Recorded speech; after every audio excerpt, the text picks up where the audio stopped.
years, I've been waiting to drive this car, and finally I get to do it. I'm excited, you can tell. Woo!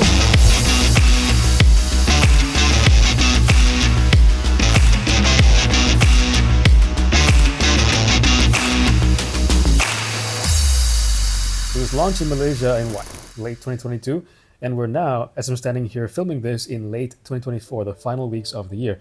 And this video is probably going to be coming out only in 2025. Such a ridiculously, stupidly fun car this is. A great way to close out 2024. A year I've been driving a lot of EVs, which quite frankly are pretty boring next to this.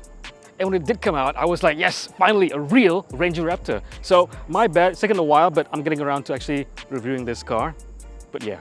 This is an exciting bit of kit, okay? I mean, how not to be excited? Looks like this is fun to drive on the road and off-road. We'll get to that in a bit, okay?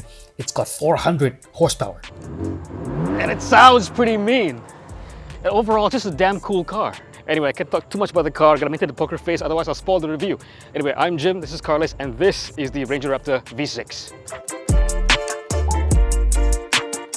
It really does have no competitors, especially now with this V6 engine. When I said earlier, okay, finally there's a real Ranger Raptor. I was being literal. So it was announced years and years ago that Ford was bringing the Raptor thing to the Ranger after the huge success of the F-150 Raptor. That one went from having a 6.2 litre V8 to a 3.5 litre V6 twin turbo, similar to the engine used in the Ford GT. So, American muscle, proper performance engines. The Raptor is the muscle carification of the pickup truck. Then when it came to the first Ranger Raptor, Ford gave us the exact same 2-litre diesel, 4-cylinder engine. No modification, no special tuning, no nothing, just the exact same engine. I mean, not that it's a bad engine, it's actually quite a good engine, I quite like it. It just doesn't really belong on the Ranger Raptor. Nothing really special about it. You can get the same engine right now with the same outputs as all the other Ranger variants in the Ranger Raptor today. But why would you do that? It's like going to a steakhouse and ordering fish and chips. Why? This Raptor V6 is technically the most expensive pickup truck you can buy in Malaysia right now. Price 260,000 ringgit. That is 70,000 ringgit pricier than the Ranger Platinum that I drove earlier last year, but only 13,000 ringgit more than the diesel Ranger Raptor. Running costs will be higher, of course. This is a thirstier engine, and the road tax goes from 438 ringgit to 1,570 ringgit a year. To me, that is a small price to pay, okay? Do the right thing. Think about it, 260k for a very off-road capable sports car, packed to the nose in comforts and tech with 400 horsepower. And you're supposed to choose the 4-cylinder 2-litre diesel and pay almost as much for it. I don't think so. It won't be sticking around town or blending into the crowd. No, it'll stick out like a sore thumb thing that sticks out like a sore thumb thing. I don't know. This code orange is sort of like the hero color. Like the blue lightning color was the hero color in the previous gen original Ranger Raptor. But yeah, if you do go with it, you get absolutely zero subtlety. Actually, there's quite a lot of cars these days that are choosing a pretty loud orange as their hero color. Well, the Xpeng G6 I could think of, the new D-Max X-Terrain, the Mitsubishi Triton, and this of course. And actually, this is the first car I've ever thought about this. I would get this in white, the Arctic white. I think it blends real nice with all the dark contrasting colors. You have these 17-inch matte black or satin finished dark wheels, 17-inch wrapped in BF Goodrich K02AT tires, and all the other kind of matte black cladding and trim materials. It all blends really nice with the white color, kind of a stormtrooper look. And it'll take some of the attention away from this huge Ford lettering on the front grille. This is specific to the Ranger, by the way, and I'm glad they did this. And the same goes with the old Raptor, but this lettering is just bigger and better. Plenty of Ranger owners already for years and years have been getting this thing done in the aftermarket. So clearly, they want it. And the cool thing about the Ranger Raptor, like the F-150 Raptor, it was engineered. So much engineering has gone into making it essentially an off-road supercar. The frame has been reinforced, and so too have all the brackets and joints and control arms. There's a new advanced four-wheel drive system with on-demand, electronically controlled two-phase transfer case and front and rear locking differentials. There's also special washers for the cameras up front that feed into the active terrain camera system. There's a big, thick 2.3mm steel bash plate there isn't a panel gap in front here, okay? The bumper in front is a little more separated at the front to deliberately compress if you hit something, like a small mountain. The solid steel side steps replace the flimsier ones, unique spare tire mount somewhere down there, not to disturb the new exhaust system too. And there's new calibration for the 10-speed automatic transmission and a boost profile specific to every single forward ratio. How cool is that? The centerpiece, of course, is the Fox adaptive suspension, 2.5-inch live valve internal bypass shock absorbers filled with Teflon-infused oil. Max damping force is provided in the final 25% of damper compression, so it'll never bottom out, apparently. Perfect for dune hopping. It'll even stiffen up at the back to prevent the car from squatting under hard acceleration. Dang! That also means the Ranger is also pretty high up the ground. 272mm ground clearance, 850mm wading depth, and it's pretty wide too. It's pretty wide compared to the normal Ranger, almost 2 meters wide and almost 2 meters tall, which I'm not. For the rear bed, the load length is 1,544mm, 1,200mm exactly between the wheel arches, and a 720 kilogram payload less than the standard Ranger. And when you are finally sat inside the Ranger Raptor, it's actually quite a very car-like experience. And I can say the same thing about a lot of other Rangers as well. Even the Platinum was really comfortable. This too, because of that suspension system, is super comfortable. These are more like sports seats, although you do get all these orange accents. Again, the hero color is code orange. So if you do get code orange, you'll be blending in very nicely and matching the exterior. If you are like me, you want to get white color, this doesn't actually go back to white, it just stays orange. So you have an orange and white contrasting with your exterior interior. But they are quite tastefully done. It's not too much, I would say. Enough to tell you that this is a Ranger Raptor, a little bit special with all the orange accents here as well. The Raptor, all the stitchings is the same color. This little reference center point in the steering wheel as well. There's a certain kind of classiness, a utilitarian classiness to how this interior is laid out, and the materials as well. You get leather for your seats and this kind of suede-ish material mixed and match. Same thing goes for the dashboard. You have your usual plastics, yes, we'll get to them, and also this kind of like soft but textured material. Build quality wise, I can't really fault it. There's nothing really rattly or something that feels a bit chintzy about the interior. Down here, all this is wrapped in nice material. This is not luxurious, but feels very, very sturdy. Same thing also for the touch points everywhere. Touch points are really, really quite impressive. And check this out. Just for the Raptor, you get pedal shifters, which are completely milled aluminum. You don't get this in a Mercedes AMG. In Mercedes AMG, you get like a plastic thing for a pedal shifter. This is fully milled aluminum. This is crazy good. Think about creature comforts, right? There's nothing in here that I would say is lacking even behind the Ranger Platinum, which is the one that you get if you want the most plush experience in a Ranger. Yes, you get all the little gaudy things, the orange accents, etc., etc. But nothing in here makes me kind of jealous of the Platinum. Everything in here, all the materials feel quite plush, quite luxurious, quite classy, in fact. And in terms of tech, look, you have a huge touchscreen ahead of you. I don't even know what the measurement is, but you can see it's pretty huge. It's very sharp. The animations are quite good. You have wireless Apple CarPlay, wired Android Auto, and you got a 12-inch driver's display, which is again very, very sharp, very responsive, all running the Sync 4 operating system. And with this, you also get the party trick of the Platinum, which is the 8-speaker Bang & Olufsen sound system, and you also get that in the Ranger Raptor. So actually, what are you sacrificing in terms of comfort? So practicality, well, you get 2 cup holders in the center over here, easy bottle fit over there. You have a little area here with a wireless charger for your phone. Your phone can live down here if you really don't want it to live anywhere else either. But you have also a lot of storage. So down here, yes, you get a big drive line in the middle, but the center cubby is pretty large, pretty wide too. And you also get a very generously sized glove compartment. It isn't damped, so it bounces around like that, but whatever, it's a Ranger.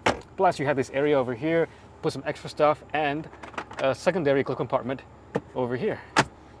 Also a little area for sunglasses. The door pockets are very, very wide, full length, so you can fit one of these fly swatter touch and go things. I'm just talking through the door panel over here, okay? So you have storage for your bottle down here, just about. A lot more storage behind that. Also, these windows go all the way down and are fully automated, so auto windows in all 4 corners. And then you also get underfloor storage down here. So you can put all your valuables down here so no one can see them in the car. And behind here, folded seats will get you your jack. Also the subwoofer for the 8-speaker Bang & Olufsen stereo. Okay, but life in the back seats. It is a very upright seating position. It's a pickup truck, so what do you expect? You can't recline the seats in the back. Fine with me, I guess, because these seats are more comfortable than your normal, Ranger seats or pickup truck seats. You are very upright though. Legroom is pretty good. This is where I sit. Again, I'm not very tall, so maybe if you're, over 6 feet or 2 meters tall, like this car is, maybe you'll be having to sit a bit further back, and as a result, people in the back seats don't have that much space to play with for their knees. Headroom, very good. So even there's a lot of bolstering for the front seats, not a lot of bolstering happening here for the rear passengers, which is, they get tossed around everywhere. In the center, you get little armrests, 2 cup holders. I wonder if it won't fit.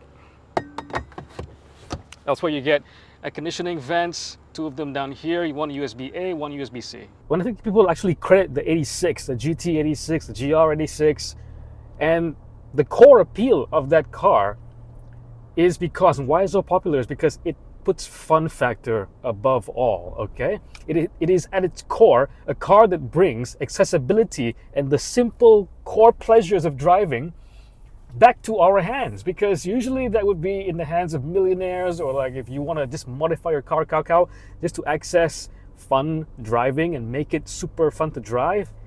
You don't have to do that, because you just buy an 86 or a BRZ or an MX-5, one of those cars, like a lightweight car that doesn't really cost that much, but it just makes driving like a very fun thing. It's a simple pleasure of driving.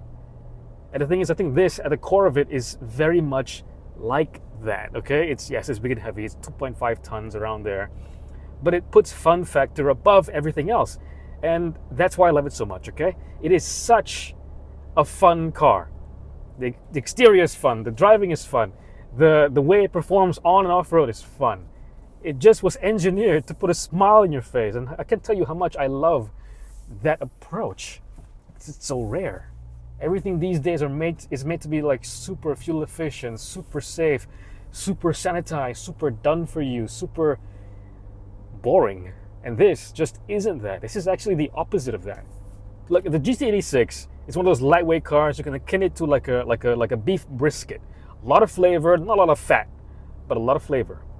Then this, the Ranger Raptor, has to be like a full fat, fatty Wagyu beef ribeye, because it is just the complete opposite, but very, very satisfying, very, very flavorful.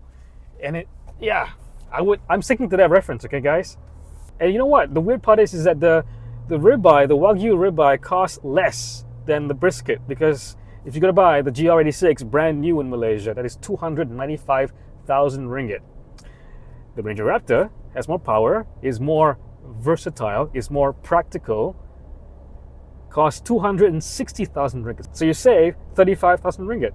I think, to me, the choice is clear. It is a no-brainer in my case. But maybe people like the diesel. I have no idea why, though. I would just, like I said, it's a no-brainer for me. I would just totally get the petrol. But maybe your little accountant in your head goes, nah, but you should pull back a little bit. You should get the diesel. And then they buy the diesel. Why would you do that? It doesn't make sense to me. Oh, silly me, the engine. I didn't mention that, okay? So, 3-liter twin-turbo V6, I think you know that by now. It's called the EcoBoost. We'll get back to that later. 397 PS, call it 400 PS, 583 Newton meters of torque. So even more torque at peak than the diesel. I mean, it's called EcoBoost, but let's be clear, it's not really eco-friendly in terms of its fuel consumption, especially when you like to stab the gas and make some noise like me. So when you're over that, you can achieve pretty good figures. I mean, for the size, for the power output. I was driving mixed conditions, when I got used to the car and used to the noise, I wasn't stabbing the gas so often. And that gave me about 12 kilometers. And that gave me about 12 liters per 100 km, 80-liter fuel tank. So that could give you around 400 to 500 kilometers of range on a single tank. But you don't buy this car for the fuel consumption. You kind of like make peace with the fact that yes, you're going to use up more fuel than you would in the diesel, let's say, but you get a lot more back. I think you get a lot more fun factor back for that. 0 to 100 in 6 seconds. I'm not going to test it. In fact, Ford doesn't even come up with a 6-second figure. I'm sure 100% that this car is faster than the diesel. It's got more power, it's got more torque. And in my head, it's just faster. 6 seconds. That is tested by some, independent journalists with some timing gear. I could do that as well. I'm not going to. Not really the point of this car. I'm gonna leave it in two-wheel drive mode right now because it's just more fun. It just feels a little bit more dynamic that way. I mean, it's a 2.5 ton car, okay, with 400 PS.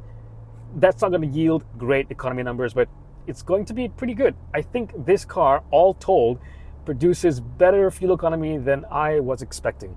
By the way, it's got the arrow of a brick wall, so expect nothing less than brick wall levels of fuel economy. Having said that, I do find it pretty impressive for a car that has all these things going against fuel economy and yet delivering 12 liters per 100 km on mixed conditions. Oh, did I mention how good it sounds? It sounds freaking amazing, man. It's start and idle, okay? When you first start up the car in the morning, weather's a little bit cold maybe, it just keeps it revving about 1,200 RPM. It sounds great at that time. Maybe when it gets up it a little more, it sounds a little bit, more like a normal 3-liter V6. Not that it's common in Malaysia, but it sounds a little bit less unique. When you get up it though, especially when you turn the bimodal exhaust valve on, when it goes into sport mode,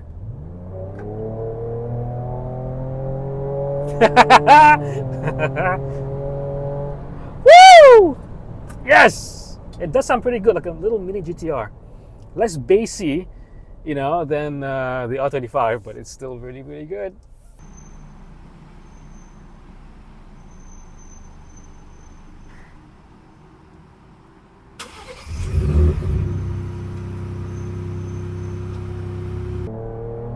Oh, a lot of mid-range.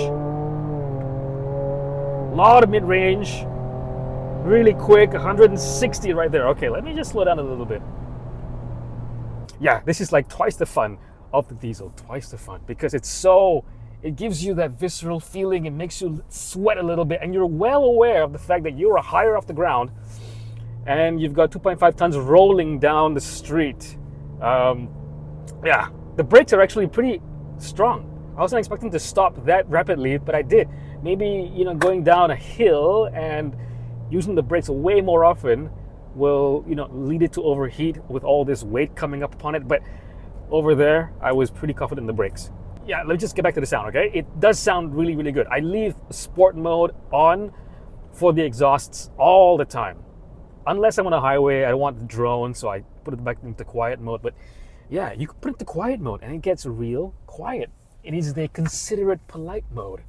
But every other time I leave it in sport, I leave the exhaust in loud, and that's how it's supposed to be. And especially when you're in a tunnel, it sounds great in a tunnel, the way it echoes off the walls. I'm at a toll booth, okay? I tap my touch and go card at the toll booth, and then I pull away, not even like accelerating away, and I go like, ooh, what is this exotic car that's next to me pulling away? And I go like, oh, nothing around there, it's just a Myvi and an Axia. And then I realize, it's me. I sound like the exotic sports car. How much are you willing to spend just to get that impression?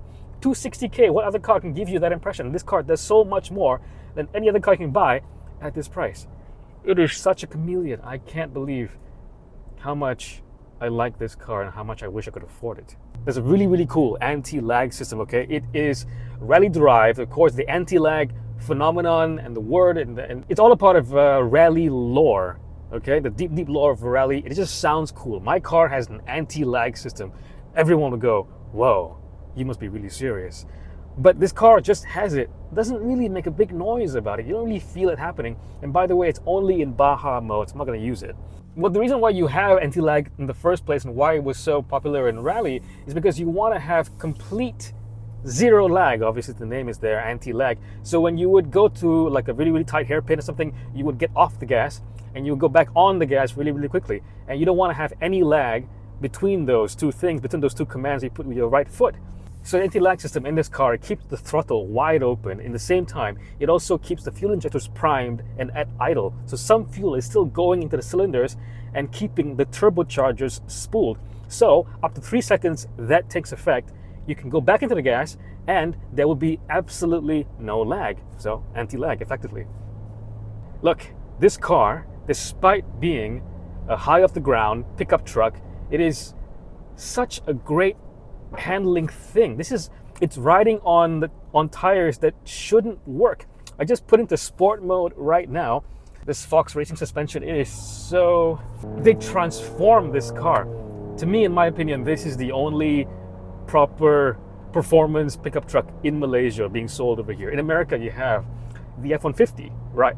The F-150 Raptor is being competed against with the Dodge Ram TRX, Tacoma TRD Pro, which also has Fox Racing suspension. I wonder where they got that idea from. It really does a good job of giving this car characteristics of a car, even though it's a pickup truck, because it's pliant, yes, but it is not soft. It is not soggy. It doesn't have the sensation when you jiggle about in the cabin. We have leaf springs on a non-pickup truck and you jiggle about when you hit something sharp on the road. It doesn't have that. And the tires too are shocking because these are riding on stubby all-terrain tires, BF Goodrich K02s. This shouldn't handle as good as it does, but it does handle as good as it does, and it defies the laws of physics. Everything that I'm seeing right now tells me that this car shouldn't handle, that I should approach this corner with a lot more trepidation, and yet I'm feeling a lot more confident every single time because this car turns in and the rear end is playful. Yes, it is not a GT3, all right, but I know the limits, and for what it can do with the hardware that it has, it's amazing. Really, again, what am I leaving on the table? What am I sacrificing? I'm sitting comfortably in my admittedly quite orange cabin, but I'm comfy. I got dual zone climate control. It's got all the tech. It's got a huge touchscreen, Apple CarPlay, Android Auto, sound coming out of my 8-speaker Bang & Olufsen stereo. What am I missing out on? What am I leaving out? This is almost the ideal do-everything car, literally, because it can actually go off-road. It actually does, for the most part, everything. You can buy your SUV, you can buy your CRV, and you can convince yourself that it goes off-road, but in reality, it very much doesn't. Right? You can carry a lot of cargo and carry people comfortably, but this can carry 5 people comfortably as well.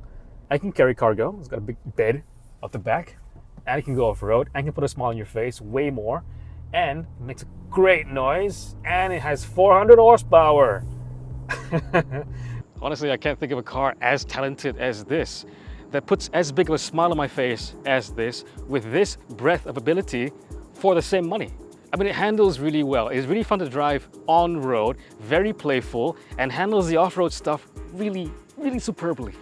And it sounds amazing, and I think it looks fantastic. It's actually fun to drive. It's all the things that I really want in the car. It's the most fun that I've had with a car all year. Well, okay, fuel economy isn't great. Quite thirsty, about 400 kilometers to a single tank, which is not that good, especially if you, like me, get addicted to the exhaust noise. I'd also probably get a sports bar. So if I had 260K to spend on a car, I'd have turned down a lot of other cars to get this one. Now I guess I have to go make money and order for one in white.